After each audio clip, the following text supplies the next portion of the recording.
लोकसभा निवडणुकीत विशाल पाटील हे कसे विजयी झाले हे मी जाहीरपणे सांगू शकत नाही।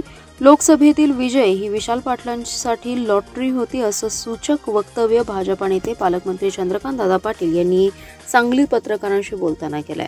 भाजपने वसंतदादा पाटील यांचं घर फोडलं या आरोपातही तथ्य नसल्याचं त्यांनी स्पष्ट केलंय। पालकमंत्री चंद्रकांतदादा पाटील म्हणाले, विशाल पाटील लोकसभेला कसे निवडून आले हे मी काही जाहीरपणे सांगू शकत नाही।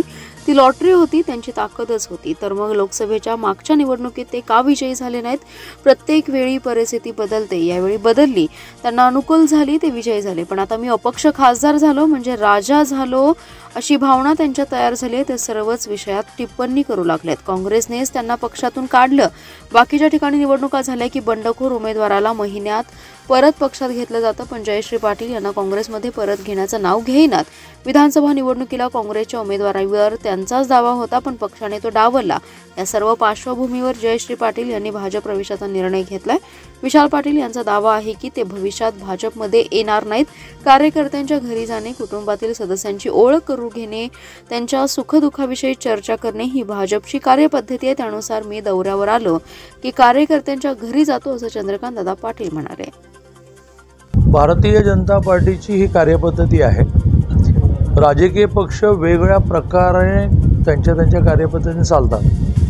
भारतीय जनता पार्टी ही कार्यकर्त्याचं घर, कार्यकर्त्याचं कुटुंबीय, कार्यकर्त्याचे दुःख, कार्यकर्त्याच्या अडचणी याला ॲड्रेस करून, याला एका अर्थाने डील करून मग आपलं आंदोलनं, निर्णय, वेगळ्या मोठ्या योजना हे कार्यकर्त्याच्या आधारावर असतं। आणि त्यामुळे दर प्रवासामध्ये भारतीय जनता पार्टीच्या मूळ कार्यकर्त्यांच्या घरी म्हणजे जवळजवळ सगळी जेवणंही माझी बाहेर असतात। एखाद्या कार्यकर्ते आजही इथे आलो, रात्री ठाणेदार जे आहेत नगरसेविकावर त्यांच्या घरी कॉफी बनवून गाडी पकडणार। पण मी काही नवीन करत नाही आहे। आता आलेल्या नवीन ग्रुपमधले असे कोण आहेत की ज्यांच्या घरी जाण्यातून त्यांच्या घरच्यांशी ओळख होईल, त्यांच्या गटाशी ओळख होईल, असा प्रयत्न आज झाला। पुढच्या आठवड्यात आलो की आणखीन 1-2 जणांच्या घरी जाऊ। त्यामुळे ही स्ट्रॅटेजी नाही आहे, तर ही आमची कार्यपद्धतीच आहे। राज्यामध्ये उद्धव ठाकरे, राज ठाकरे